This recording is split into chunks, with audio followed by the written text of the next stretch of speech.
What's up, Candeo kids? I'm Mr. Drew. And I'm Mr. Mason. And we are so excited to be in your living room again this morning. It feels like we've been doing this for like forever. Yeah, it's kind of become normal now, I know. Actually. What has it been, like 3 years? 4 years? Sure, it feels like it. It feels like a long time. We're really excited for the prospect of maybe seeing you again. We've seen some of you in church on Sunday with your families, which has been awesome. Right, and even the photo challenge that we had. Photo challenges have been great. They've been great. I mean, we've been able to see some pictures of you guys in your living room doing some of the activities. Yeah. We love seeing that. We love to be able to know that you guys are joining us on a Sunday morning. Yeah, and I've even seen some families that are jumping into Family Week material just last week. So if you're watching this and you haven't done a Family Week activity, our awesome program that we did, I think it was like 3 weeks ago, there's still time. You have still time this summer, or even if the school year gets going, to do Family Week anytime you want to. It's on our website. You can find that material there. Hop in with the families that are doing it even just this last week. It's a really awesome opportunity. But how are you feeling this morning? Gosh, Drew, honestly, I'm pretty tired. Yeah, I'm tired. I'm tired this morning. I got like sleep marks on my face. My gosh, just I need to wake up. Wake up. How can we do that? Well, I think, guys, what comes to my mind when I think about waking up, I mean, Simon Says has to be the way that I think we wake up this morning. I was thinking coffee. Well, yeah, right, but there's kids watching, Drew. Kids don't drink coffee. Reese's Puffs?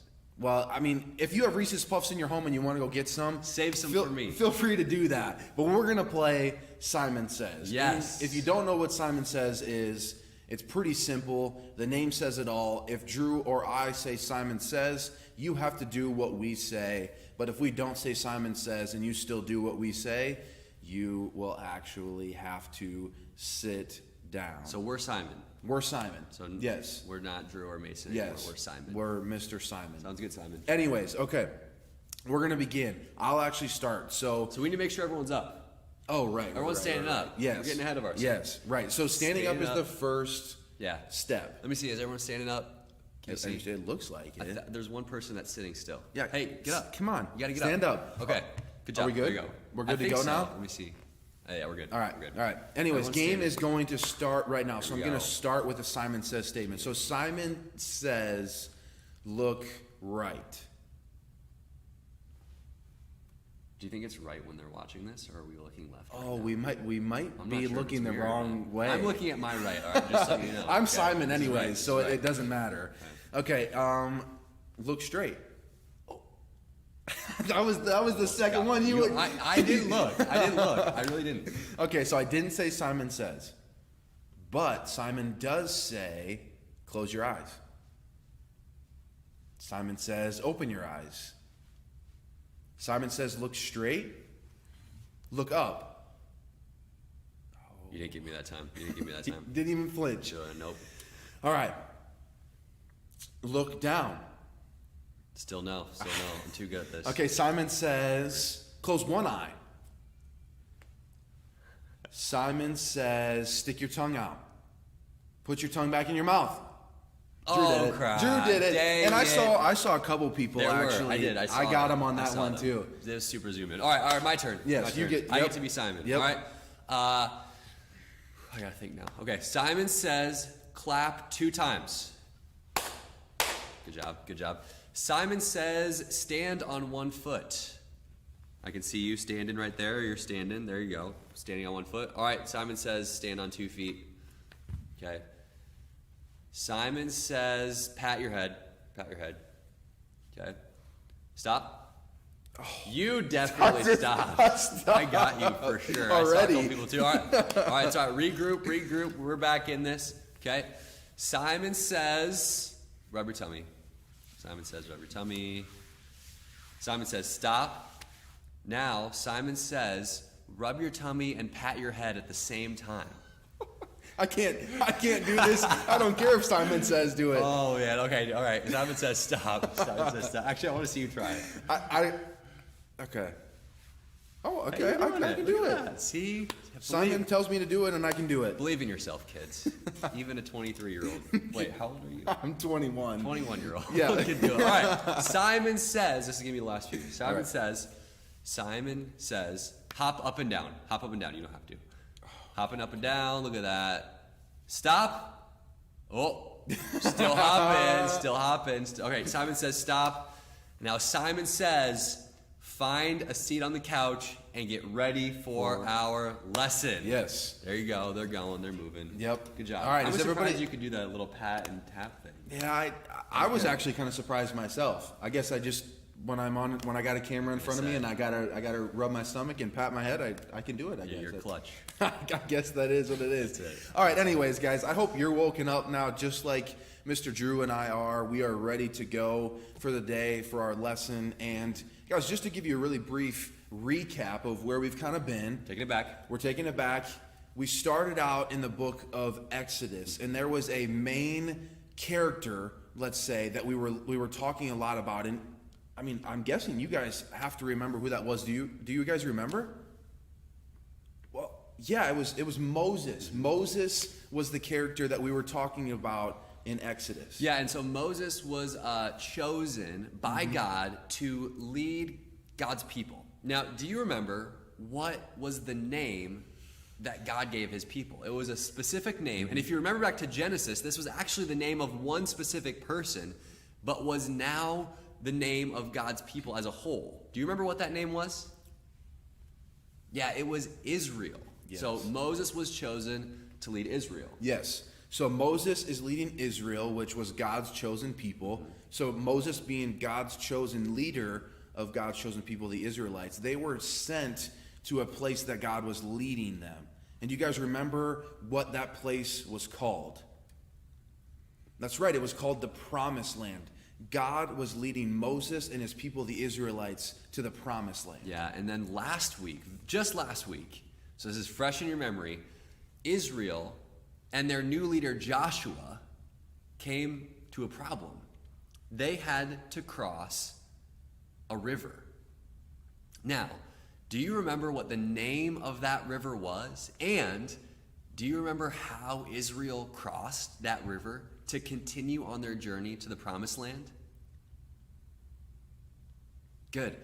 It was the Jordan River, and God held back the water from the river so that the Israelites could cross on dry land on their way to the Promised Land. Right, to the Promised Land. So this week we find ourselves just on the other side of the Jordan River. They just crossed over. They're getting closer and closer to the Promised Land that God was calling them to. So close. Really, So really, close. they are so close. So this week, watch the video and see. They might encounter another obstacle, guys. Watch the video, find out, and we'll be back after the video.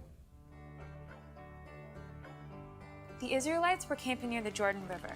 They were so close to the land God had promised to give them. There was one more thing they had to do: take it over. Many other people lived in Canaan, and the Israelites had to defeat them. Joshua sent 2 spies into Jericho to check it out. They stayed at the house of a woman named Rahab. The king of Jericho heard the spies were with Rahab, so she hid the men on her roof to keep them safe. Rahab had heard what God did to Pharaoh and believed in God. She wanted to help his people. When it was safe for the spies to leave, Rahab said, "Please be kind to my family since we have been kind to you. When you attack Jericho, please do not kill us." So the spies promised to keep Rahab and her family safe, and they left Jericho. Rahab tied a bright red rope in her window so the Israelites would know which house she lived in. Now the city of Jericho was closed up. No one left and no one entered. The people in Jericho knew the Israelites were near, so they hid behind the walls of the city. God gave Joshua instructions. March around the city 1 time each day for 6 days. On the 7th day, march around the city 7 times, and the priests should blow their trumpets. Then all the people should shout, and the walls of Jericho will fall down. The Israelites can then go into the city and conquer it. Joshua commanded the people to carry the Ark of the Covenant and march around the city. The priests blew their trumpets. They marched around the city 1 time. The second day, they marched around the city again and then returned to their camp. They did this every day for 6 days. On the 7th day, the Israelites got up early and marched around the city 7 times. When the priests blew their trumpets, Joshua said, "Shout, for the Lord has given you the city." So the people shouted, and the wall fell down flat, so the Israelites could go into the city and capture it. They destroyed everything in the city, keeping none of it for themselves. But Joshua and Caleb spared Rahab and her family, because of her faith in God. Joshua declared, "Anyone who tries to rebuild this city will be cursed." God was with Joshua, and everyone in the land knew of Joshua and what he had done. God helped his people take the city of Jericho. God told them not to take anything from the city. God would give his people what they needed. Jesus said that God gives people what they need. The greatest thing we need is to be rescued from sin, and God sent Jesus to rescue us. Wow, what an incredible story. Absolutely incredible. God just keeps blowing me away with the ways that he provides for his people. Yep. So this week, Israel marched around the next obstacle, the city of Jericho, 7 times. Yep. And then the walls just fell down. Yeah. God was clearly protecting them. Well, and it's just amazing that God just continues to provide for his people. I mean, they encounter obstacle and another obstacle, and God just continues to provide for his people. And then they're one step closer to the promised land. God said, "I'm leading you to the promised land." Even when they face obstacles, God provides for them so they can go to the promised land. Yeah, so I hope you guys are paying attention to that video. We got a few questions for you to talk about in this really important story of the people almost to that promised land. So here's the first question. In the video, it talked about a woman named Rahab. Now, what did Rahab do for the Israelites? Talk about that now with the people you're with.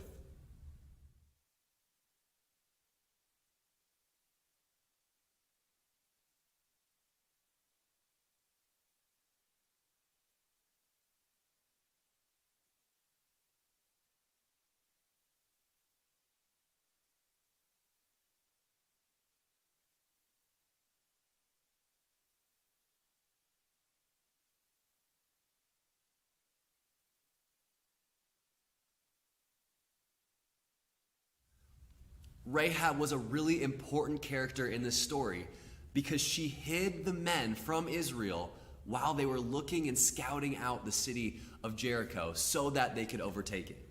All right, great job with question number 1, guys. Question number 2 is, how did Israel conquer the city of Jericho?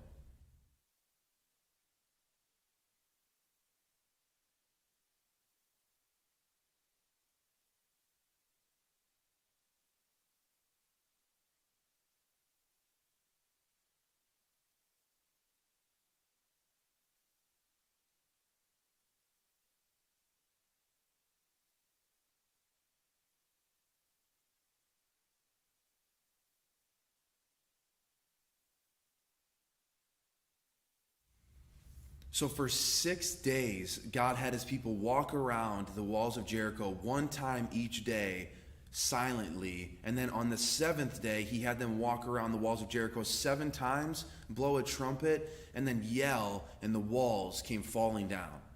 All right, now here's the last question we want you guys to talk about. Who fought the battle at Jericho? Was it the Israelites?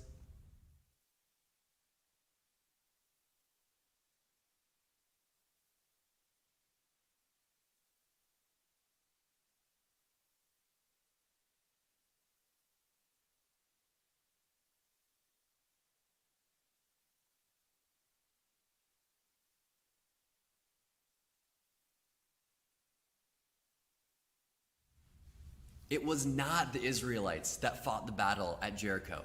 It was God. And the Israelites depended on God to fight the battle for them. And just like every other time, whenever Israel ran into an obstacle or an opposition, God fought for them and rescued them from their opposition. Thank you guys so much for tuning in again this week. I, myself, and Mr. Drew have just enjoyed so much getting to be on the screens in your living rooms as we continue to learn about how God continues to provide for his people as they're on their way to the promised land. Yeah, thanks so much for tuning in. We hope that you come back next week to continue on our journey. They're getting closer, guys. We're going to learn about how the Israelites eventually enter into the promised land. But we'll see you next week. See you guys.